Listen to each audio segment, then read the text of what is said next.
Om Swastiastu. Assalamualaikum warahmatullahi wabarakatuh. Salam nama budaya, salam kebajikan, salam sejahtera bagi kita semua, dan salam harmoni. Salam harmoni. Di sini kami kelompok 1 dari mata kuliah Sejarah Mutu Pengururan SD. Di sini kami membuat papan zaman praksara yang dimana kami mendapatkan materi zaman praksara, dan zaman praksara ini kami akan menjelaskan satu persatu. Baik, mohon izin Bapak Yudiana sebagai pengampu mata kuliah Sejarah Mutu Pengururan, izinkan kami untuk memperkenalkan diri sebelum kami menyampaikan materi yang kami buat. Pertama, perkenalkan saya Putu Aji Sakarian ini dengan NIM 2411031443 dan teman saya. Perkenalkan, nama saya Andi Wayan Surya Kilivi dengan NIM 2411031381. Perkenalkan, nama saya Komanda Vinayanti dengan NIM 2411031398. Perkenalkan, nama saya Kada Ika Arina Putri dengan NIM 2411031500. Jadi di sini kami mendapatkan materi tentang zaman praaksara, yang dimana zaman praaksara tersebut adalah zaman dimana belum mengenal tulisan. Di zaman praaksara ini terbagi menjadi dua. Yang pertama zaman batu dan yang kedua zaman logam. Dan masing materi-materi itu dijelaskan oleh rekan-rekan saya. Kami kan membuat papan zaman praksara tuh. Di papan zaman praksara ini terdiri dari bagian-bagian di zaman batu itu dan zaman logam, dan serta hasil-hasil kebudayaannya. Yang pertama saya akan menjelaskan tentang zaman Paleolitikum atau yang sering disebut itu zaman batu tua. Di sini di dalam amplop ini berisi tentang pengertian zaman Paleolitikum dan pengertian dari hasil-hasil budaya Paleolitikum atau zaman batu tua. Pengertian dari zaman Paleolitikum yaitu zaman batu tua, zaman Paleolitikum berarti zaman baru tua. Zaman ini ditandai dengan adanya berkakas yang terbuat dari batu atau alat tulis yang masih kasar, sederhana, dan sangat perintis. Hasil kebudayaannya ini dari Paleolitikum banyak ditemukan di daerah Pacitan atau Jawa Timur. Ada dua jenis hasil kebudayaan yang didapatkan di dalam zaman Paleolitikum. Yang pertama itu ada kebudayaan Pacitan. Kebudayaan Pacitannya ini memiliki hasil kebudayaan seperti kapak genggam. Kapak genggam ini sudah saya tuliskan di belakangnya, di pengertiannya, dan saya akan membacakan tentang hasil pengertian dari kapak genggam ini dan hasil kebudayaan dari kebudayaan Pacitan. Pada tahun 1935, von Koenigswald menemukan beberapa alat dari batu yang ada di daerah Pacitan. Alat-alat ini bentuknya menyerupai kapak, akan tetapi tidak bertangkai, sehingga menggunakan kapak tersebut dengan cara digenggam. Kapak digenggam ini dikenal juga dengan sebutan kapak primbas atau dalam ilmu prasejarah dengan koper atau alat pencetak. Nah, selanjutnya tuh ada kebudayaan Ngandong. Yang kebudayaan Ngandong ini merupakan salah satu nama dari daerah yang terletak di Jawa Timur, di dekat Ngawi, Madiun. Di daerah Ngandong ini memiliki ditemukan alat-alat sebagai alat-alat tulang tanduk dan alat-alat serpihan bilah atau plakes. Di mana yang pertama ini alat-alat dari tulang tanduk. Alat-alat dari tulang tanduk ini ditemukan di sekitar daerah Ngandong dan Sidoarjo, dekat Ngawi, Madiun, Jawa Timur. Ditemukan kapak ini dan alat-alat tulang tanduk ini tersebut bentuknya seperti belati dan ujung tombak yang bergigi pada sisinya. Adapun fungsinya alat-alat ini yaitu untuk mengorek api dan keladi dari dalam tanah serta untuk menangkap ikan. Selanjutnya ada serpih bilah atau plakes, yang dimana plakes ini selain alat-alat dari tulang tanduk tadi, ini juga termasuk hasil kebudayaan Ngandong. Ditemukan alat-alat ini berupa alat-alat kecil terbuat dari batu. Disebutnya dengan plakes atau alat serpihan. Plakes selain terbuat dari batu, biasanya juga yang dibuat dari batu-batu indah berwarna seperti kalsedon. Karena perkakas tersebut ditemukan di daerah Ngandong, dikenal secara umum dengan nama kebudayaan Ngandong.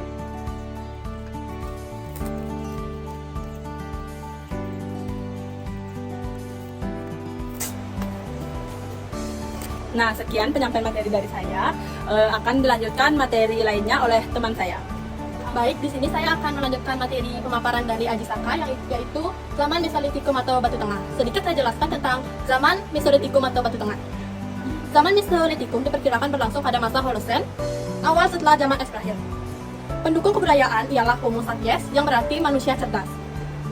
Untuk penemuan berupa fosil manusia purba banyak ditemukan di Sumatera, Jawa, Kalimantan, Sulawesi, dan Flores. Paleolitikum. Tetapi pada masa Mesolitikum, manusia yang hidup pada zaman tersebut sudah ada yang menetap, sehingga kebudayaan Mesolitikum sangat menonjol dan sekaligus menjadi ciri dari zaman ini, yaitu kebudayaan Kejongker Modice dan Abruzos-Roch. Ini adalah ciri dari zaman Mesolitikum. Yang ini adalah Abyssos Road, yaitu goa-goa yang dijadikan tempat tinggal manusia pada saat itu. Dan yang ini adalah Kejongkar Modiga, istilah yang berasal dari Denmark, yaitu sampah dapur. Selanjutnya, adapun hasil kebudayaan dari masa Mesolitikum ini. Yang pertama, Sampuang Bone Kultur, seperti ini. Di antara alat-alat kehidupan yang ditemukan di dalam goa, ternyata yang paling banyak adalah alat dari tulang ini, sehingga para arkeologi menyebut sebagai Sampuang Bone Kultur atau kebudayaan tulang dari Sampuang. Karena goa di Sampuang tidak ditemukan pebble atau kapak pendek yang merupakan inti dari kebudayaan Mesolitikum. Selanjutnya, ada alat dari kebudayaan Toala.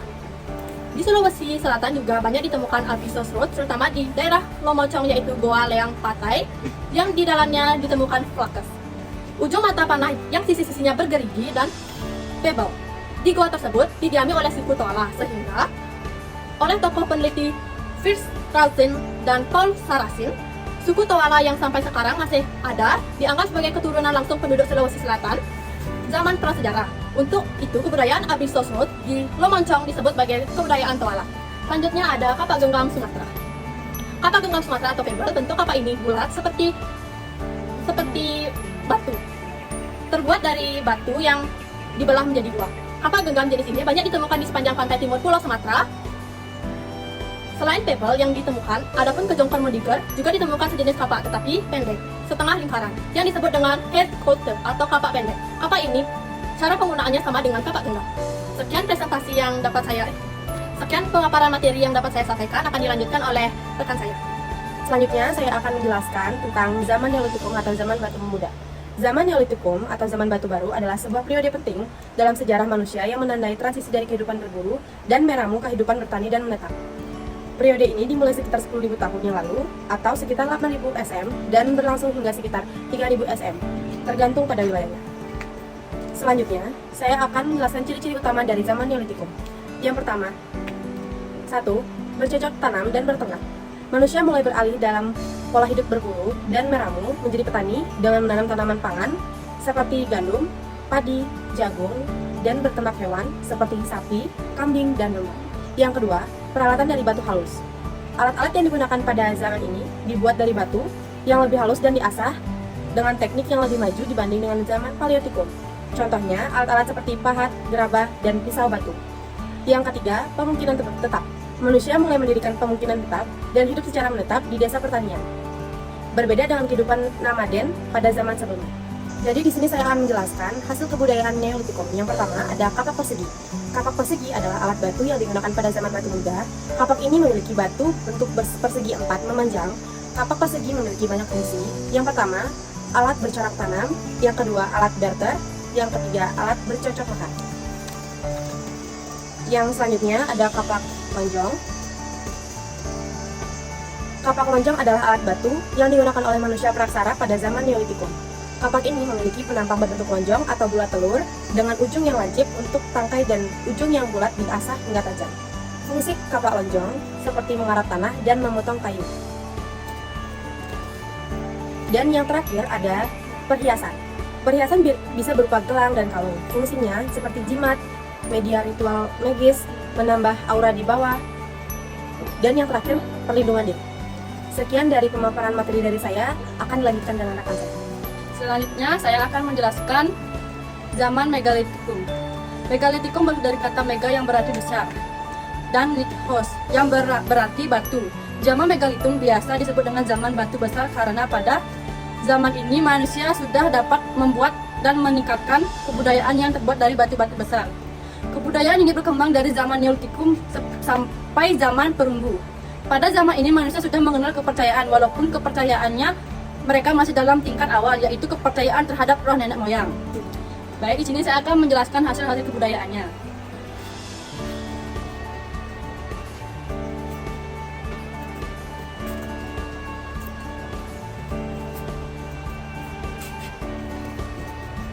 Yang pertama yaitu dolmen, yang kedua sarkofagus, yang ketiga punden berbudak, yang terakhir menhir.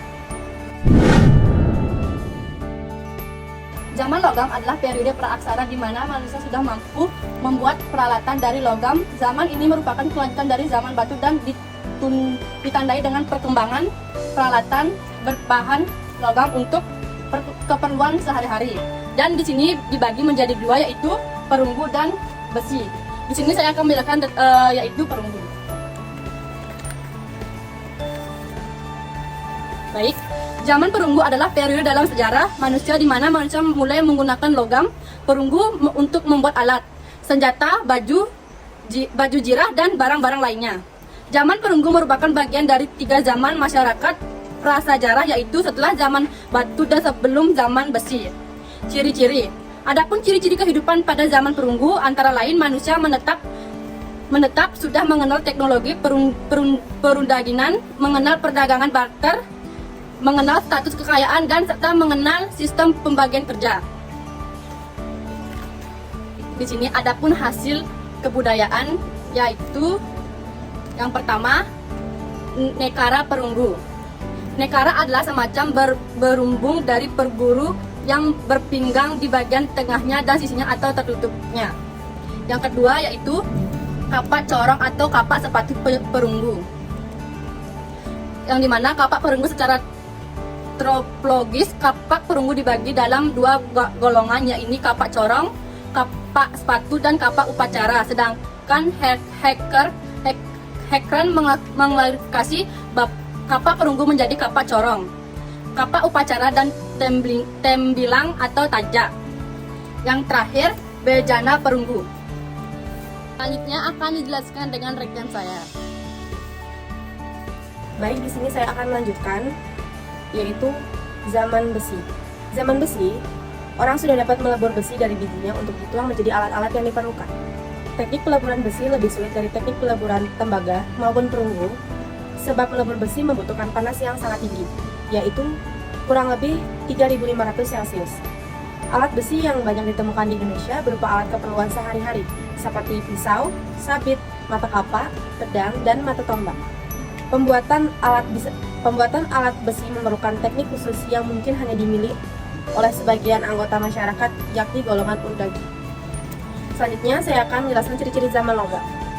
Mulai berkembang perdagangan antar pulau, masyarakat mulai mengetahui dan mempercayai mata angin serta musim, ada norma untuk mengatur kehidupan, ada megalitik yang beragam, mata pencahayaan penduduk adalah bercocok tanam, berdagang, dan membuat alat logam. Ini saya akan melanjutkan hasil kebudayaan zaman besi.